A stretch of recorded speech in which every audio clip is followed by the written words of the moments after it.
going on out there, everybody? And thank y'all again so much for joining us here on Expanded Perspectives with me, Cam Hale, and not alone. After 10 years of trudging through the scary darkness, I got Philly with me. How's it going, everybody? Yes, I'm here in Skeleton Studios for 10 years now, a decade. We know we're behind, right? We know we dropped the ball. It was about 3 weeks ago, I think, is when it actually was. We just don't think about it. No. On September 14th. 13th, 2013 was the first episode. I believe so. We've been doing it every week, ever since. I mean, of course, we've taken off here and there, but for 10 years, we've been doing it. It's crazy. It's crazy. I mean, time goes by. The very first episode that you can go back and ever listen to, we recorded at Kyle's kitchen table. Was that where we did the first one? The first two, we were at your kitchen table. I think you're right. And then we started doing all of our interviews in my son's room. Yeah. We started bouncing it all around, and then we built the studio, and then it just went on in from there. But yeah, that's where it all started, was right there. We got the box. I've still got the box of all the original soundboard, all the original equipment, all the original everything is still stored away. We've got, it was in case something happens. It was a challenge back then. There wasn't how to do it books and videos on YouTube. It took a while to assemble the components to do it. Because also, it'd have been a lot easier if we were intelligent when we started this whole thing. So we really started on our back foot to try to figure this out. Yeah. But here we are. That's right. And on the first episode, what did we talk about? Oh, we talked about Bigfoot. You know, that's broad. That's all it says. It just says Bigfoot. Bigfoot. The copper mines in Michigan and mysterious Rock Lake. Yeah. So let's go back and kind of talk about what that first episode was all about. Now, if you're not familiar, Isle Royale is a small island in Lake Superior near the Canadian border. And there's evidence, believe it or not, that someone was mining copper in that area starting around 5,300 BC. So, 7,000 years ago. And this mining continued until 1200 BC. Around 1000 AD, mining was restarted again, and that lasted until 1320 AD. Now, they would work the rock. This is what scientists and stuff have been saying, archaeologists and stuff. They were using fire and cold water to break the copper ore into smaller pieces. Now, how they knew that, nobody really knows. And then they would transport the copper to other locations. Now, one of the mines discovered, Cam, was 3/4 of a mile long. It was 400 feet wide, and it was 10 to 30 feet deep, and it also had a series of connecting tunnels. Now, scientists and engineers estimate that it would take 10,000 men, 1,000 years to develop the extensive operations carried on in that region.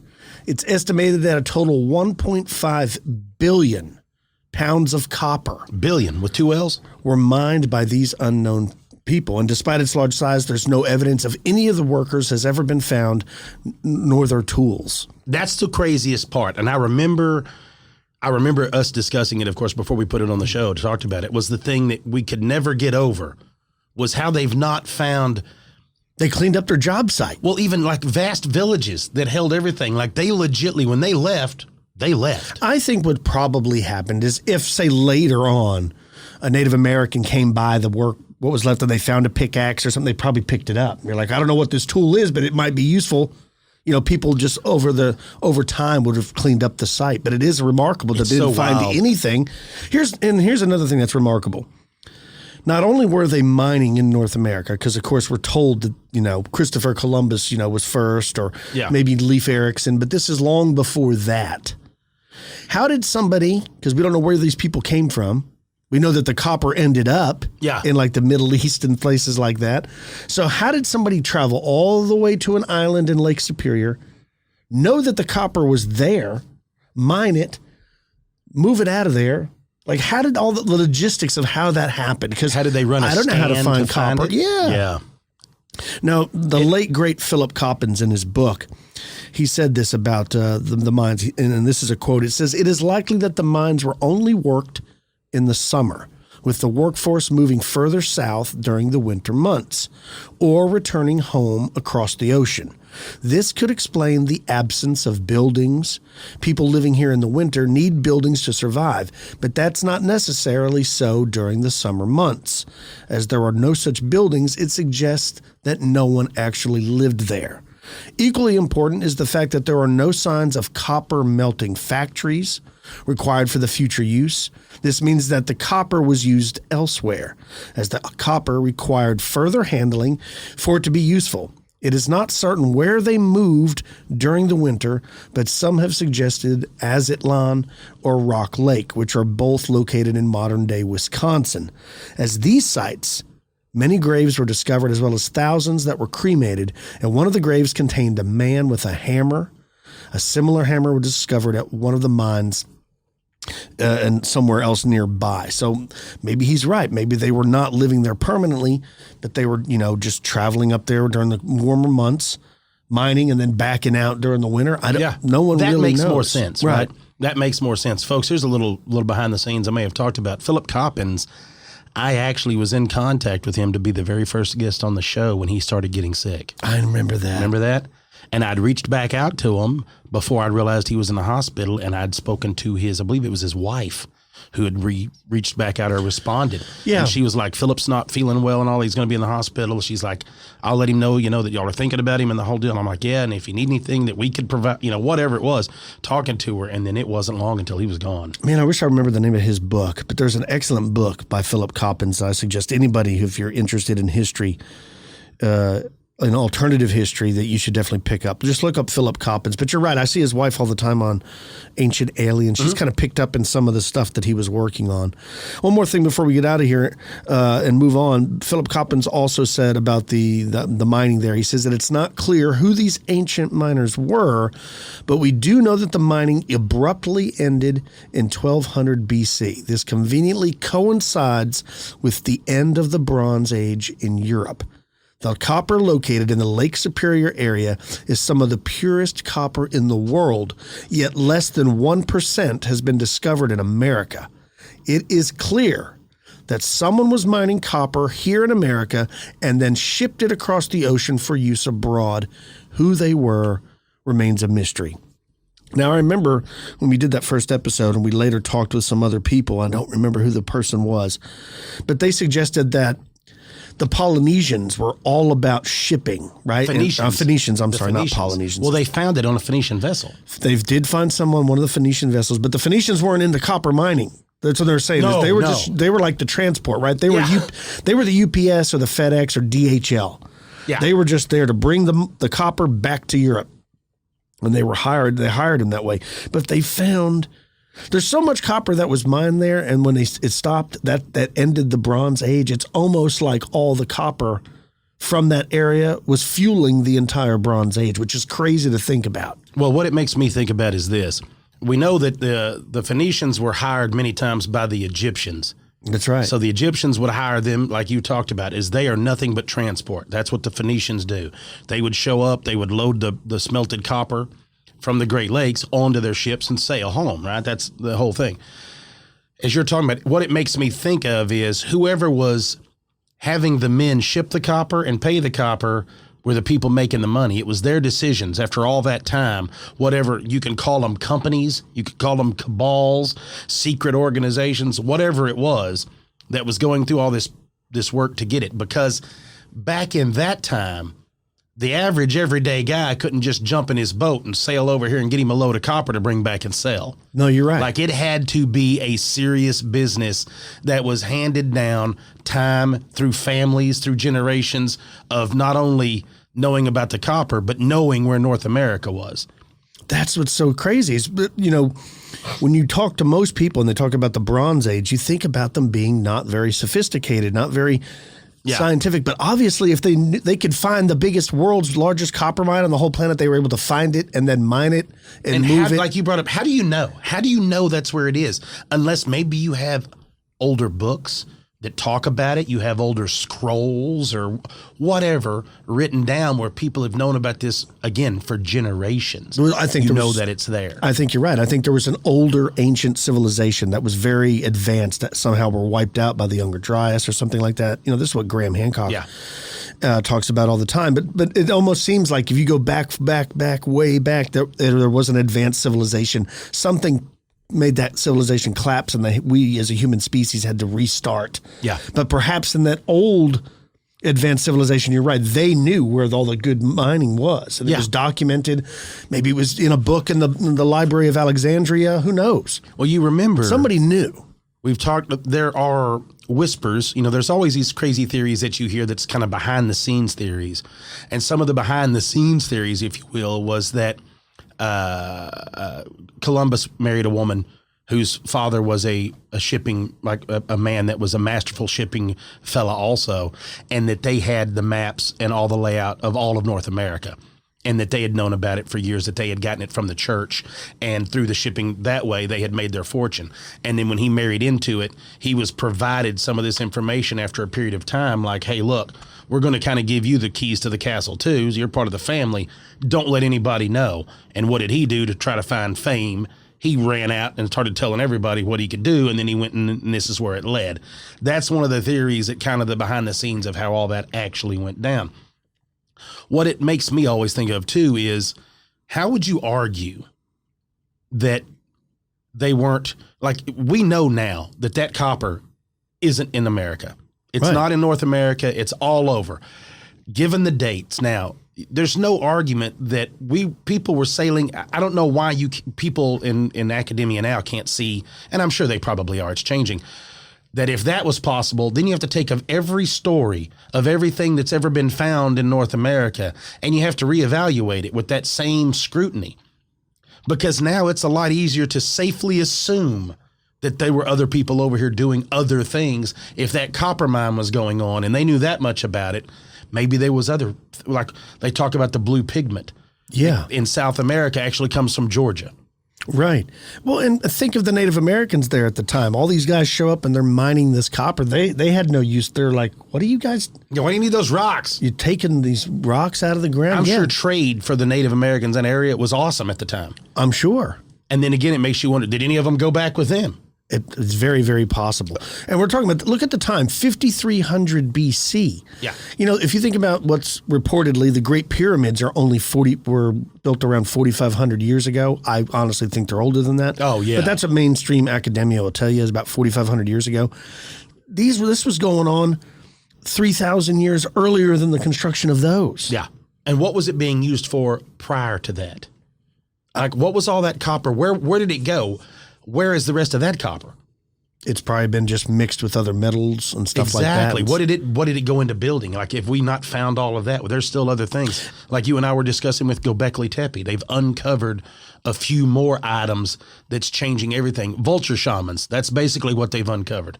Yeah, vulture shaman. And then when you trade in your aluminum cans or whatever for recycling, they melt it down and reuse it. What if the copper in the very microphone cord we're speaking into was once in that mine? That would be awesome. It's just been melted and refurbished over and over and over and over and over. That'd be cool, right? Because there's only so much of it on the planet. You're not getting any more of it unless I guess a meteor could bring a little bit more of it, but isn't that like the liquid copper? That's like the IED stuff. I don't want a copper, like a somewhat semi-liquid copper meteorite to slam into this planet. Sounds terrible. It does sound terrible. Also in that first episode, we were talking about it, and I made mention of it in that a few minutes ago, is the Rock Lake pyramids. This is also in Wisconsin, and apparently the legend has it that the Aztecs once occupied this area and they built these pyramids. And then at some point, the Native Americans, the ground was really dry. It was a drought, and they'd begun praying to their gods. And one of their gods, brought them water, and it filled up this lake. And now the pyramids are underneath the water. Now, there have been people over time that have been diving, or when the lake's gotten low and the clarity is very clear, they said that they can see these pyramids. Other scientists have gone out there and looked, and they said, man, we can't find anything.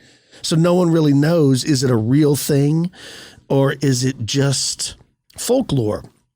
You know, and that's the area Aztlan. You know, that's why it's named Aztlan, is because they believe that the Aztecs once occupied that area. And that is a theory too. You've heard about, most people when they think of the Aztecs, they think about them in South America, which is true because that's where they were.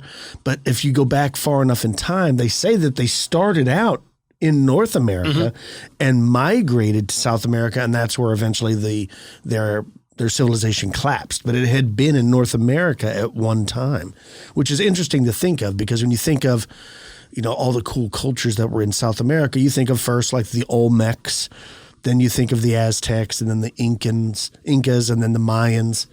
But it's wild to think about maybe, you know, 100,000 years ago, there was Aztec cities in North America. Yeah. All the way up, you know, in Wisconsin or Ohio, Pennsylvania, places like that. There's these. And you have to keep in mind, too, the population was vastly smaller everywhere.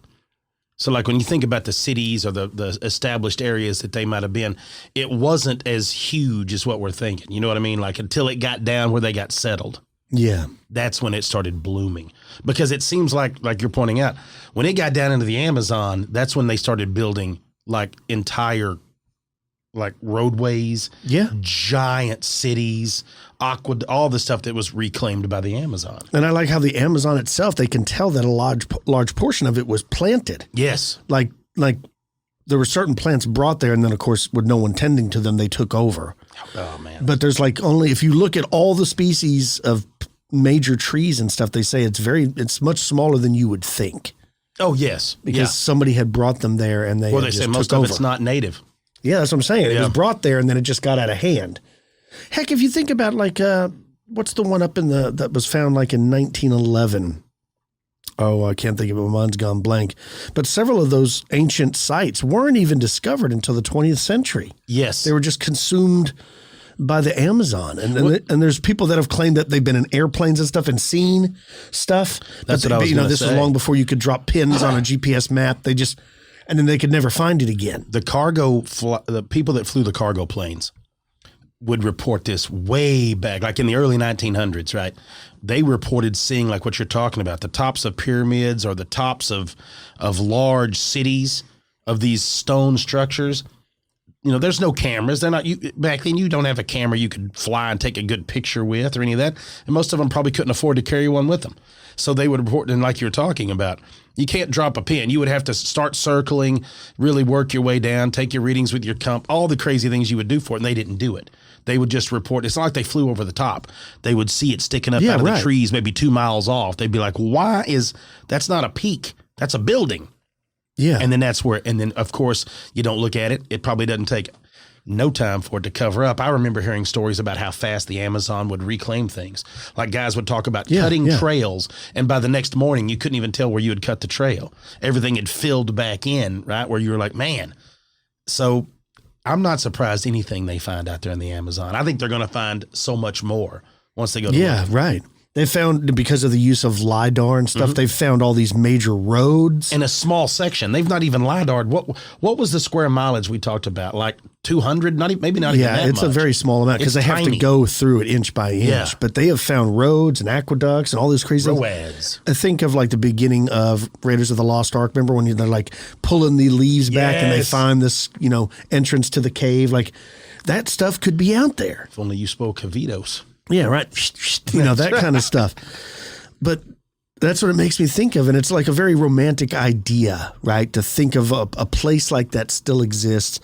Machu Picchu, that's the place I couldn't think of off the top of my head. That wasn't even discovered until July 24th, 1911. Can you imagine? That's what I'm saying. Imagine just rolling around in the mountains like that, and you get up and you're like, wait a minute, what is up there? Now, of course, we use the word discovered loosely. I'm sure the natives in the area knew exactly what it was. They would tell you, everybody. And again, people not listening to the locals. Hiram Bingham was his name. He was a Yale history lecturer, and he was out there on kicking it on a discovery tour. He didn't know what he was going to find. He was out there looking around, and someone like you said, one of the locals was like, "Well, if you like that, you might want to go look over here." It's like, "What are you talking about?" They took him up there. The guy showed him, and there was like, holy cow, this is history. Yeah. I can't imagine seeing those. But that's just, as y'all can already tell from the very first episode till this 10 years later, how giddy we get. Ancient history is our favorite above everything. We just get eat up with it. Like, I love the strange and unusual. It is fun, but ancient history I think I have more ancient history books than any other books in my collection. Yeah, and we in the beginning, we used to do a lot of podcast on the topics, but we slowly morphed into something else. It's because it wasn't really getting, apparently a lot of other people didn't care for it, so. Well, and I mean, we could always go back and revisit it. I think it's good to sprinkle it in. We could always, right? go back and talk about some more of these crazy old mysteries like that. I just love it. And then, of course, the third thing we talked about was Bigfoot, but we don't really need to Bigfoot. break that down. Everybody listening knows exactly. Well, I don't know. Bigfoot in case y'all don't know, okay, there's this.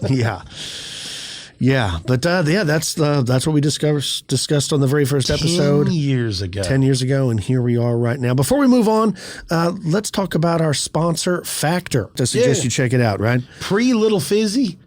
Man, no. oh, man. He was real close to right in there. Yeah, he was born in 2011. So, yeah, he was a young. He was a baby, yeah. He was a young'un. And the Brood were very small. They were like 7, I think. I remember recording, they would come and bang on the door.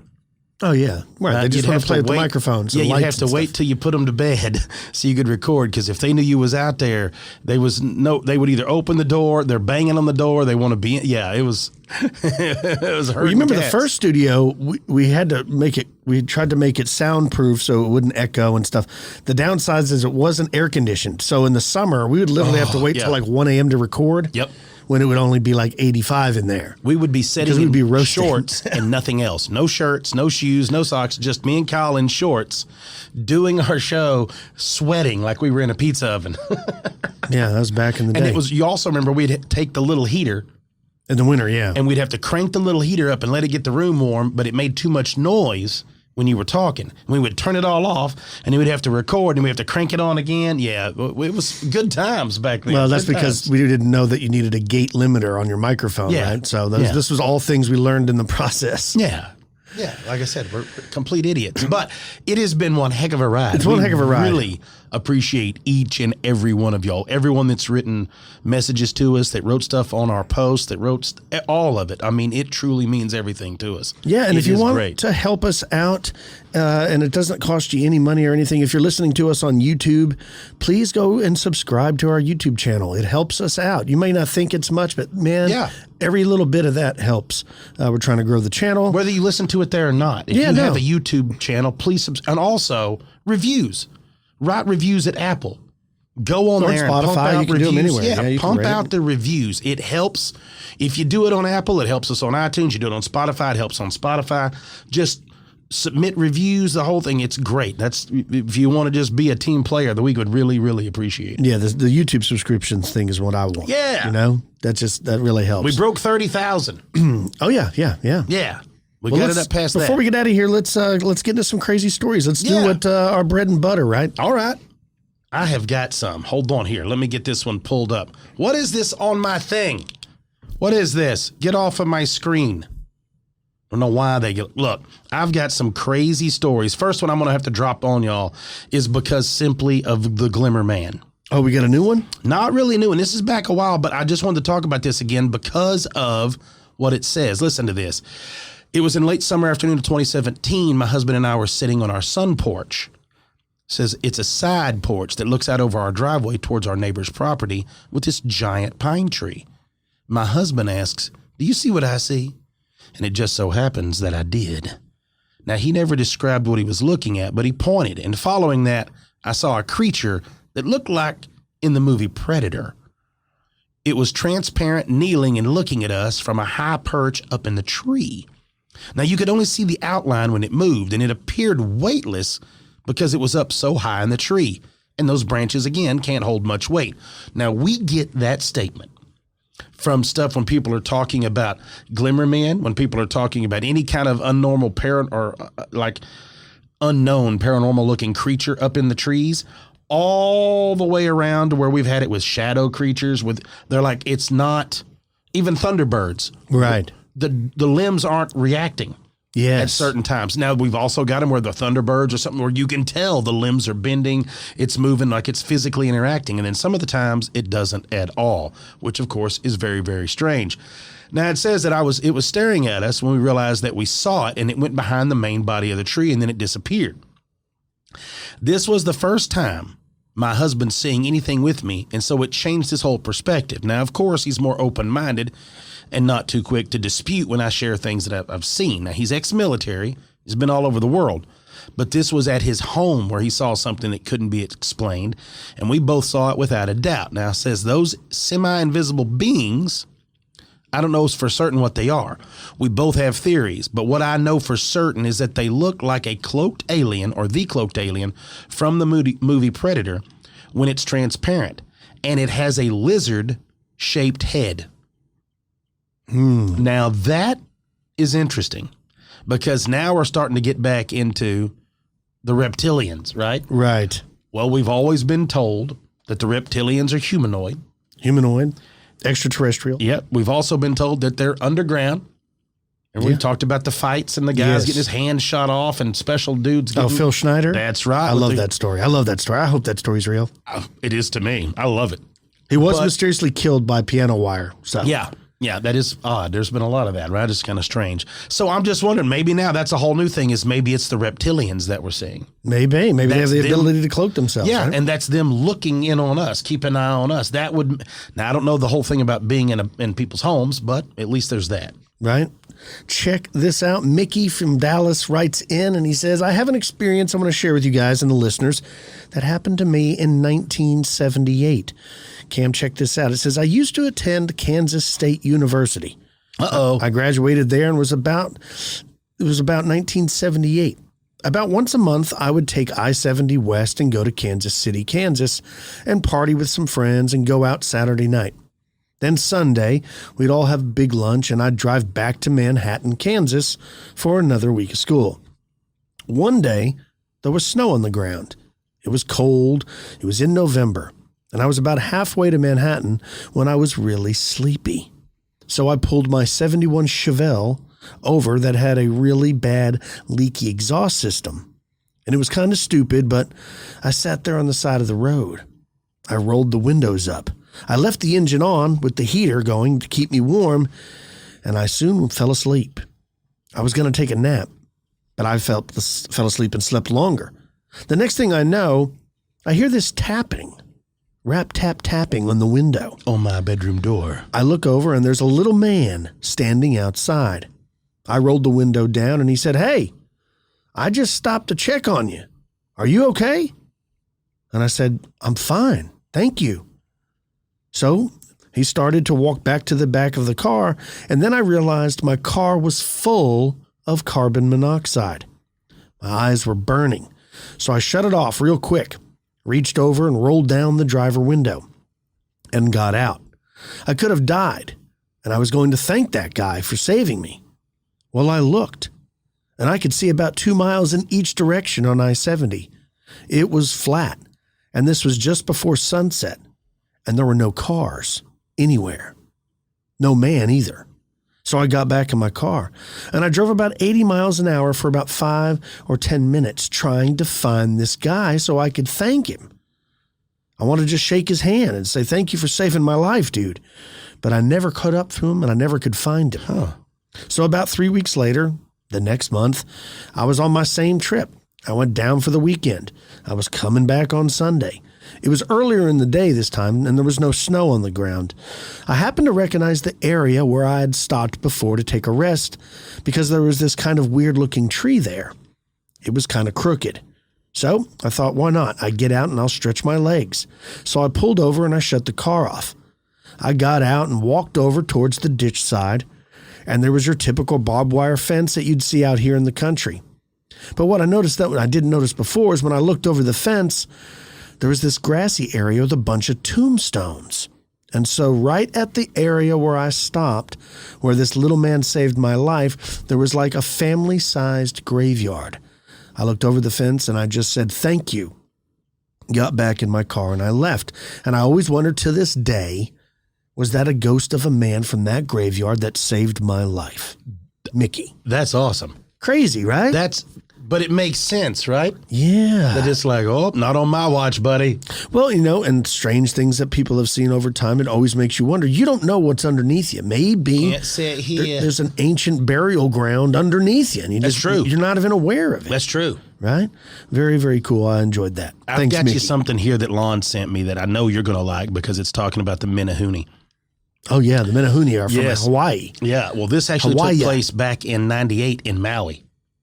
Okay. So it says, I should share my story about the Menehune in 98 in Maui, and I was headed to the hotel in a shuttle service when I saw this little dude sitting on a fence wire. Now, I had to check and recheck what I was seeing, but sure as summer, this little dude was just sitting with his legs dangling. And as we got closer, he morphed into a plastic bag stuck on the barb. Now, I saw him a couple more times around the island, and my wife actually thought I wasn't crazy. One day in the gift shop, I saw a keychain with a little figure that was the dude. All excited, I picked it up and I yelled to my wife across the store, "It's him! It's him!" And the elder native that was working asked me, "Have you seen him?" And I responded, "Yes, sir, several times since I got here last week."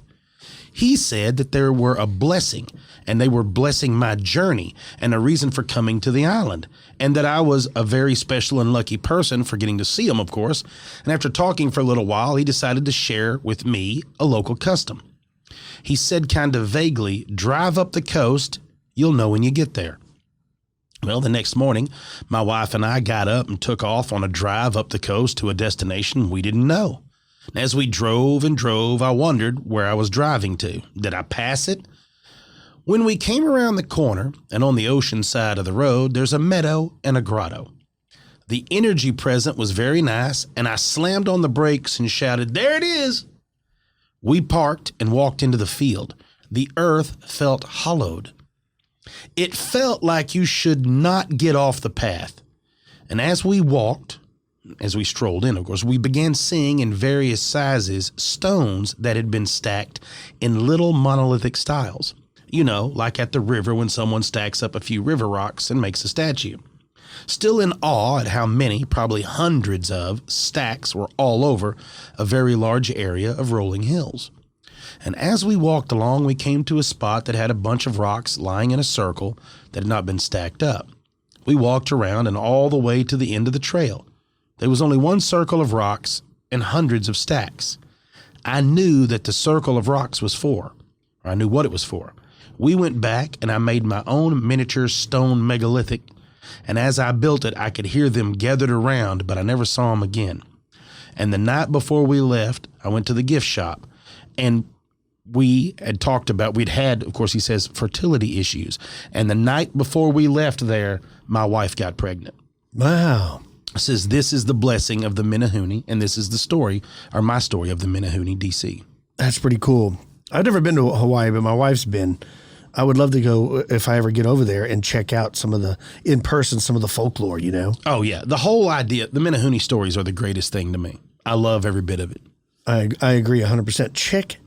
Lay it on me. What have we got? It says, "Hi, I've been searching the internet for years for an explanation of what myself and husband saw back in July 1997 in Washington on a warm summer night around 10 p.m. These things began to glide over the evergreen tree line into the moonlight, which made them very, very visible. When I say things, is because there were two of them, and I don't want to say what I thought they were, but they looked like pterosaurs. They had the wingspan of a Cessna airplane, but they were kind of transparent almost, flying or swimming high in the sky near the beach and over my in-laws' house. The head was clearly similar to a prehistoric bird with a pterodactyl-type beak, and although the body wings reminded us of a stingray because it had no feathers, it had feet and a long prehistoric bird-like tail. They seemed to glide in the air. They glided about 10 feet above our heads like Wonder Woman's airplane. Hold a glass underwater and examine how that looks. You can clearly see the shape, but not much more.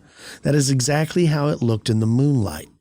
It took on the reflection of everything around it, like reflective glass when the light hits it just right.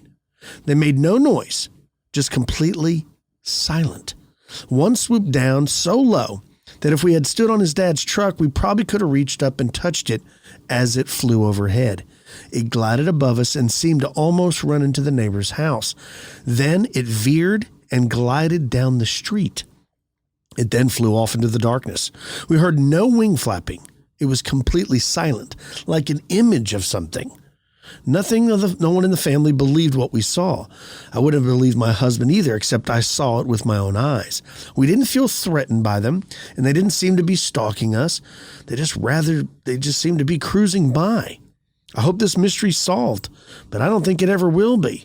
I don't know if it was two dimensions colliding for a brief bit of time, but it seemed prehistoric. I'm religious, so I had also wondered if it could have been spiritual. Thanks for all you do, Kelsey. Wow, right? It's like... Again, with the no flapping. No flapping, and it looks like a pterosaur, but it's also like clear like the Glimmer man. Like, is this... like the ghost of a pterosaur? We always talk about the ghost of a pterosaur. Well, if you can see a ghost of a person, why couldn't you see, or the ghost of one of your pets, why couldn't you see the ghost of a dinosaur? And it might be like you've discussed too, is it's one of those flaps that it replays there. Yeah, right. Like over and over and over. It's like a memory the area has. Yeah, you're right. It's like a memory. There was another part I was going to bring up on that story that I told about the Menehune was whenever he talks about seeing it turn into a plastic bag stuck on a barb. Really? The more of the trash bag duendes. You start really thinking about it. It just makes sense. Like we've discussed, it seems to be Fae related when you get into that, right? Right. Something crazy. Look, I've got another one here as far as the little people of the woods, if you will. It says the witness was on a weekend canoeing trip for rest and relaxation in a remote area of Rough River State Park, Kentucky on June 24th, 2003. He was strangely queasy and anxious for some unknown reason. And for some unknown reason, he felt like he had something there to fear. So heeding these sensations, he was extremely cautious on the river. But after several miles, he paddled the canoe to the riverbank and tied it off to a tree, got out to explore the area. Looking 8 to 10 feet downstream, he spotted what looked like the top of a gray clay jar peeking out of the water. His first thoughts were that maybe he'd found a native person's artifact. So he started down the bank toward the creek, which was extremely slippery with mud. He stopped just short of the water and very close to the old earthenware pot. It was more like a clay crock, and he soon realized that it probably wasn't very old. He poked at it and noticed that there were some small handprints on it. He thought it could have been raccoon prints, but they were more like little human handprints about an inch wide. So he tried to pry the thing loose using a stick, but suddenly heard a noise. He heard what sounded like children laughing in the distance. The sound wasn't coming from downstream. When he managed to pull the crock jar out of the mud, something let out a scream, and it sounded like a little girl, very high-pitched and loud.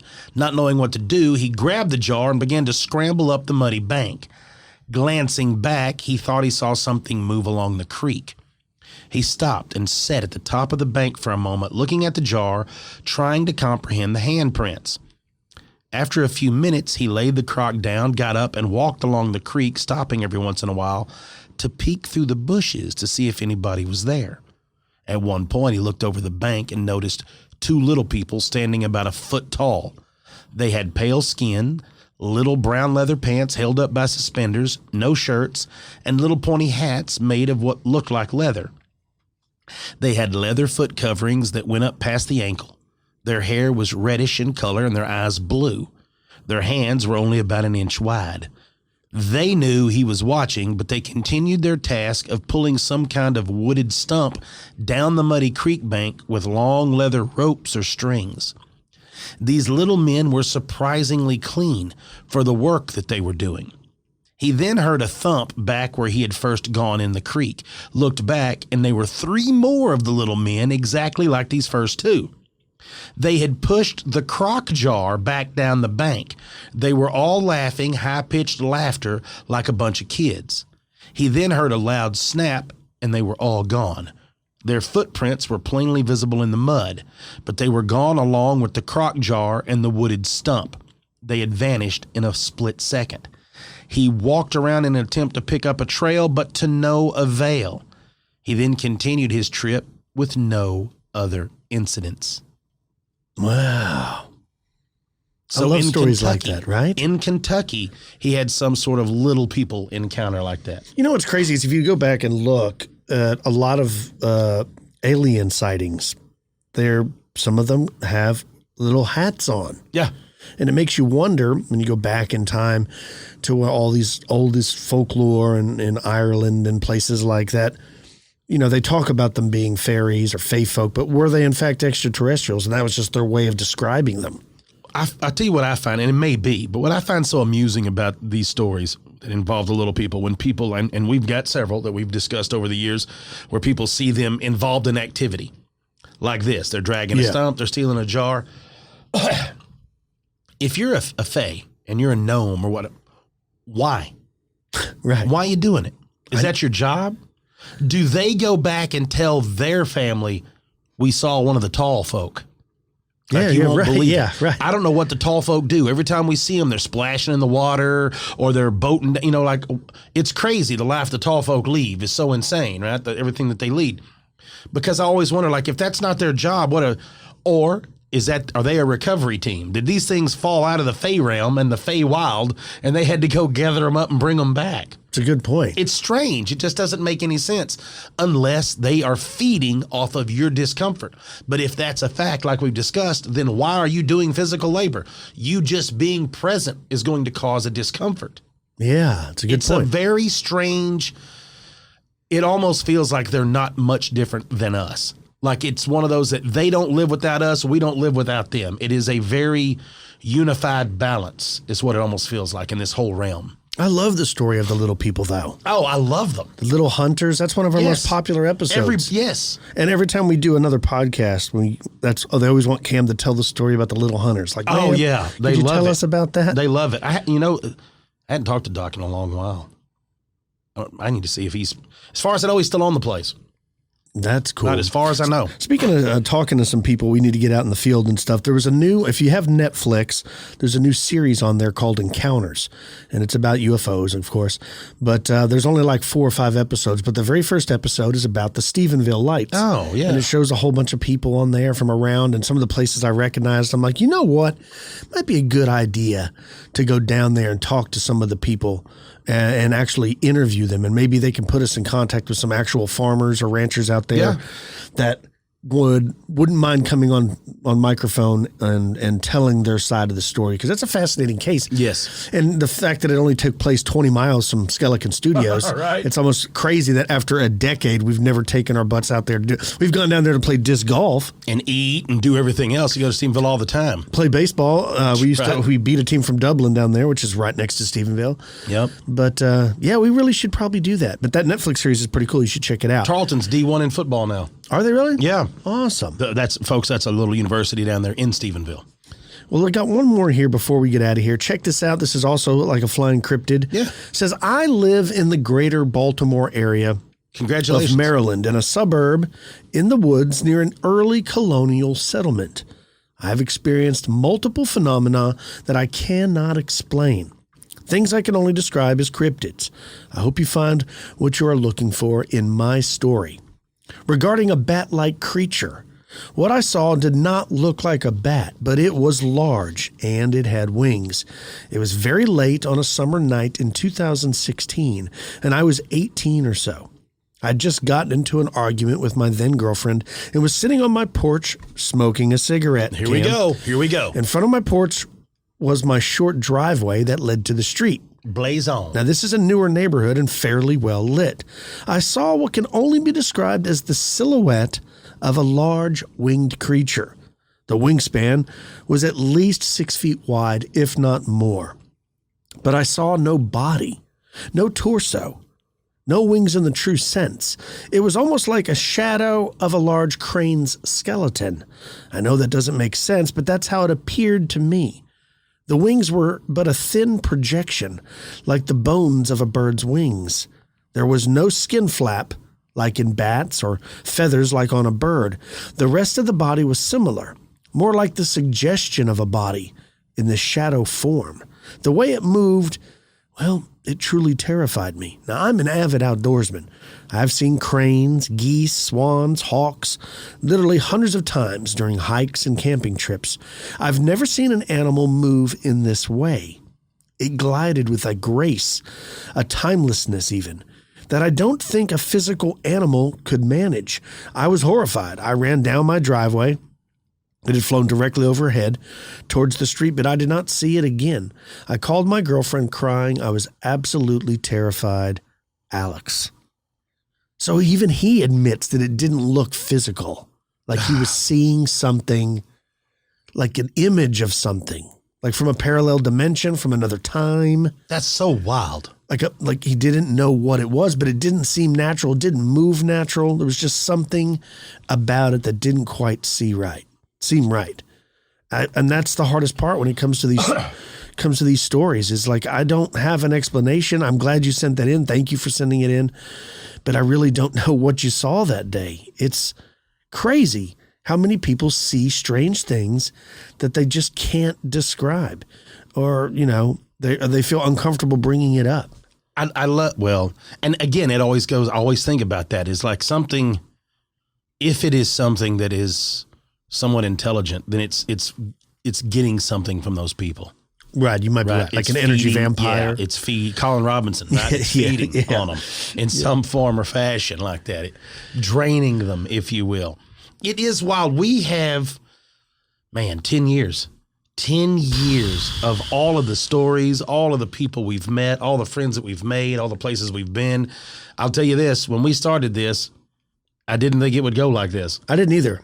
I mean, we were hoping to get 300 people to listen. And in a year, we hope to get 300 people to listen in 12 months' time. It's insane. And then it's just grown to this. And now I don't see us stopping anytime soon at all. Like, I see this going on till probably one of us is dead, or something else happens and we just can't do it anymore. If we move apart, I don't know. I don't know what's going to happen. What's crazy is, like, all those emails that we've gotten over the years. I mean, like, I get them every week. Mm-hmm. Mary will bring some new ones to me. And, in the beginning I'd be shocked or surprised. And now I'm like, man, I'm not anymore. I've become used to it. It's become normal. What I've learned, if anything, is that everybody has some strange sighting or experience in their life. Everybody. It's just the degrees of what it is, right? Very, very cool. Well, if you have any stories you'd like to share with me and Cam, please do not hesitate. Email the show, expandedperspectives@yahoo.com. You can call the show, 888-393-2783, 888-393-BRUD. We love hearing your beautiful voices. Yeah. And like I said, if you really want to help us out, even if you don't listen to us on YouTube, go over to YouTube, subscribe to Expanded Perspectives channel. It just helps us out. It doesn't cost you anything. It's the HBO special, the Help a Brother Out special, That's right? right. Hook us up. Also with hooking up, don't forget about Factor Meals. Head to factormeals.com and use /expanded50. And don't forget to use the code expanded50 to get 50% off. That's code expanded50 at factormeals.com /expanded50 to get 50% off. I hope everybody has a good week. Cam, what do you got planned for the rest of your week? Man, oh man, I've got a bunch of stuff coming up on Elite. Storytime with Uncle Ham's firing up this week, and I have got a bunch of wild ones to get to tell some stories on. Try a little bit of fun there. We went and spent some time in the trees with deer season firing up and with the weather getting better, so I'm hopefully to be outside, but I don't know. What about you? You going to be busy this whole week? Hopefully. I've been actually kind of slow lately. I'd like to get busy. We got to get you busy or you're going to get in trouble. We got to keep Kyle busy and out of trouble. That is right. I also went hunting, and man, I really didn't see much. I saw a couple birds. I saw a cottontail and a grasshopper. Nice. That would not leave my blind, and that was about it. So. I saw one doe at about 75 yards. She cruised by like she didn't care I was there. And for an hour and a half, I had a small football, like if you look at like the small orb? Nerf footballs, like an orb, armadillo. And he was around within 30, 40 feet of me at all times and just hung out. And that was it. So I just got to hang out with my armadillo friend all weekend. That's cool. Yeah. So it was that. You ever been to an armadillo race? No, I have not. You've never seen one even? I've seen them, yes, but I've never actually attended one. I would like to go attend the bullfrog jumping competition to watch the guys have their champion bullfrogs leap. Me and my wife, we're going to the state fair, I think, this week one day, actually. My wife has been asking to go this year, just her and I. She wants to go during the week and run over there. You should, because as an adult, you remember when you used to take your kids, but the kids want to go to the Midway. They want to play the games, the rides. But when you go in with just your wife solo, no kids, it's way more enjoyable. You can look at all the neat stuff, all the shopping, enjoy some good food and snacks. I say you should do it. I just want to go over there for a turkey leg. We do it every year, and it's a good time. Have to check it out. I think Texas OU weekend's coming up soon, so you want to do it this coming weekend. You don't want to do it then, so do it before or after, not then. It's a madhouse, right? It's a popper because that is A&M's taking on Alabama at Kyle Field, and Texas OU. I got you. Yeah, and I think there's one more. So yeah, it's going to be it's a big deal in Texas. This coming up this whole week. All right. Well, that's about all the time we have for this episode. Till next time, folks, be safe. I'm Kyle. He's Cam. Peace, y'all.